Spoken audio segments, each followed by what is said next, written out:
Dear students, good morning. विलियन part में एक टॉपिक लेके आया हूं, क्वथनांक में उन्नयन, एलिवेशन इन बॉइलिंग पॉइंट। क्वथनांक में उन्नयन को समझने से पहले क्वथनांक की परिभाषा देखते हैं क्या होती है। क्वथनांक बॉइलिंग पॉइंट की जो परिभाषा होती है वो होती है वह ताप जिस पर किसी द्रव का वाष्प दाब एक वायुमंडलीय दाब के बराबर हो जाता है। एक वायुमंडलीय दाब के बराबर हो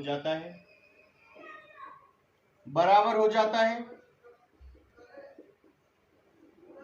उसे क्वथनांक कहते हैं।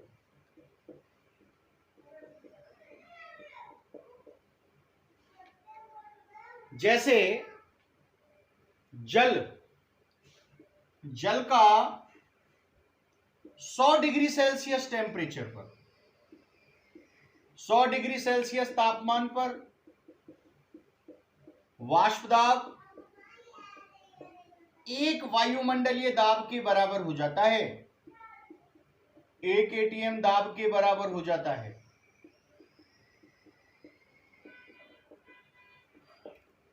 तो जल का जो क्वथनांक है, इसलिए जल का क्वथनांक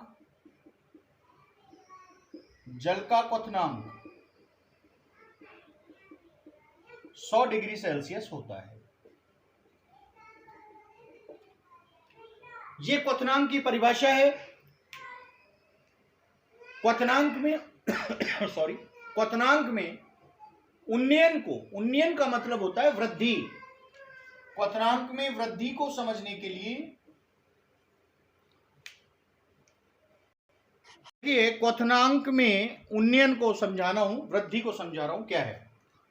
ये हम पढ़ ही चुके हैं कि जब किसी शुद्ध विलायक में कोई अवाष्पशील विलेय मिलाते हैं और विलयन बनाते हैं तो विलयन का वाष्प दाब शुद्ध विलायक की तुलना में कम हो जाता है, जिसे हम वाष्प दाब में अवनमन कहते हैं। ये बात हम पढ़ चुके हैं। यानी विलयन का वाष्प दाब विलायक से कम हो जाता है। तो ध्यान से सुने, मान लीजिए मैं शुद्ध विलायक का वाष्प दाब 100 मान रहा हूं, 100, और विलयन का वाष्प दाब में 80 मान रहा हूं। 80 कम माना है क्योंकि विलयन का वाष्प दाब विलायक से कम हो जाता है। इसका 80 मान लिया, इसका 100 मान लिया, और इसे मुझे जो वाष्प दाब है, विलायक का वाष्प दाब और विलयन का वाष्प दाब, इसे मुझे 1 एटमॉस्फेरिक दाब के बराबर करना है, यानी 760 mm दाब के बराबर करना है। तो प्यारे बच्चों, दोनों में से विलायक का वाष्प दाब ज्यादा है, इसलिए जब विलायक को गर्म करेंगे तो पहले विलायक एक वायुमंडलीय दाब के बराबर पहुंचेगा, विलयन से पहले विलायक पहुंचेगा। क्यों पहुंचेगा? क्योंकि इसका वाष्प दाब पहले से ही ज्यादा है। मान लिए ये 50 डिग्री सेल्सियस टेम्परेचर तक गर्म करने पर ही एक वायुमंडलीय दाब के बराबर पहुंच गया, परंतु विलयन का वाष्प दाब कम है, इसलिए इसे एक वायुमंडलीय दाब तक पहुंचाने के लिए मुझे और ज्यादा गर्म करना पड़ेगा, यानी 50 से ज्यादा टेम्परेचर देना पड़ेगा। मान लीजिए 60 डिग्री सेल्सियस देना पड़ेगा। तो कहने का मतलब, जो विलायक का क्वथनांक तो 50 डिग्री सेल्सियस और विलयन का 60 डिग्री सेल्सियस, यानी विलयन के क्वथनांक में विलायक की तुलना में क्या हो गई? वृद्धि हो गई। इसे ही हम कहते हैं क्वथनांक में उन्नयन। That is called elevation in boiling point. क्यों? फिर एक बार सुन लें कि जो विलयन का वाष्प दाब तो कम है, विलायक का वाष्प दाब ज्यादा है। विलायक का को गर्म करोगे तो विलायक विलयन से पहले किसके बराबर हो जाएगा? एक वायुमंडलीय दाब के बराबर हो जाएगा इसका वाष्प दाब। माना ये 50 डिग्री सेल्सियस पर ही एक वायुमंडलीय दाब के बराबर पहुंच गया, परंतु विलयन का वाष्प दाब कम है, इसलिए इसे एक वायुमंडलीय दाब तक पहुंचाने के लिए मुझे 50 से भी ज्यादा टेम्परेचर देना पड़ेगा, यानी विलयन का क्वथनांक शुद्ध विलायक से अधिक हो जाएगा। इसे ही हम क्वथनांक में उन्नयन कहते हैं। यदि मैं मान लूं कि शुद्ध विलायक का क्वथनांक T0 B है और विलयन का क्वथनांक T है, तो विलयन का क्वथनांक ज्यादा है, विलायक का क्वथनांक कम है, तो क्वथनांक में उन्नयन को हम कैसे लिख सकते हैं? क्वथनांक में उन्नयन बराबर ज्यादा क्वथनांक में से कम क्वथनांक घटा दो, कितना वृद्धि हुआ यही निकालना है, अर्थात t minus T not be. इसे ही हम क्वथनांक में उन्नयन डेल्टा टी बी से लिखते हैं, इसे ही क्वथनांक में उन्नयन कहते हैं। That is the elevation in boiling point. देखिए, इस क्वथनांक में उन्नयन को हम ग्राफ के द्वारा भी समझ सकते हैं। कैसे? मैंने यहां पर एक विलायक और एक विलयन के वाष्प दाब को ताप के विरुद्ध आलेखित किया है। ताप के विरुद्ध एक तो विलायक लिया है और एक विलयन लिया है और इनके वाष्प दाब को ताप के विरुद्ध आलेखित किया है। देखो, विलायक का वाष्प दाब विलयन से ज्यादा होता है, ये बात हम पढ़ चुके हैं, हमें आती है। तो विलायक का वाष्प दाब जब विलयन से ज्यादा होता है तो प्रत्येक ताप पर विलायक का वाष्प दाब विलयन से ज्यादा ही रहेगा, इसलिए विलायक का वक्र ऊपर की तरफ आता है और विलयन का वक्र नीचे की तरफ आता है। अब प्यारे बच्चों, जब हम विलायक को गर्म कर रहे हैं तो टी नॉट भी वह ताप है जिस पर विलायक का वाष्प दाब किसके बराबर हो जा रहा है? एक वायुमंडलीय दाब के बराबर हो जा रहा है। तो इसे ही हम विलायक का क्वथनांक कह देंगे टी नॉट बी को। लेकिन अभी विलयन का जो वाष्प दाब है इस पॉइंट पर वो एक वायुमंडलीय दाब के बराबर नहीं हुआ इस ताप पर, यानी विलयन को और अधिक गर्म करना पड़ेगा, और विलयन को और अधिक गर्म करेंगे तो वो और अधिक ताप टी पर विलयन का वाष्प दाब एक वायुमंडलीय दाब के बराबर होगा, अर्थात विलयन का क्वथनांक बढ़ के क्या हो जाएगा? टी हो जाएगा। विलायक का क्वथनांक टी नॉट बी और विलयन का क्वथनांक टी, यानी कि ताप में होने वाली ये वृद्धि, विलायक से विलयन के ताप में होने वाली ये वृद्धि या विलायक से विलयन के क्वथनांक में होने वाली ये वृद्धि को ही हम क्वथनांक में उन्नयन कह देते हैं। डेल्टा टीवी से इसको प्रदर्शित किया जाता है। इस वक्र से एक बात और स्पष्ट है कि जितना वाष्प दाब कम होगा क्वथनांक उतना ही ज्यादा बढ़ जाएगा। विलायक का वाष्प दाब अधिक था, क्वथनांक कम है, विलयन का वाष्प दाब कम हो गया, क्वथनांक बढ़ गया। और ज्यादा वाष्प दाब कम हो जाए विलयन का, अगर और अधिक विलय मिला दे तो और ज्यादा क्वथनांक बढ़ जाएगा। यानी वाष्प दाब में जितनी अधिक कमी होगी क्वथनांक में उतनी ही अधिक वृद्धि होगी। यानी हम एक निष्कर्ष पर पहुंचे इस वक्र से कि क्वथनांक में उन्नयन वाष्प दाब में अवनमन के समानुपाती होता है। इस निष्कर्ष में पहुंचे कि क्वथनांक में उन्नयन वाष्प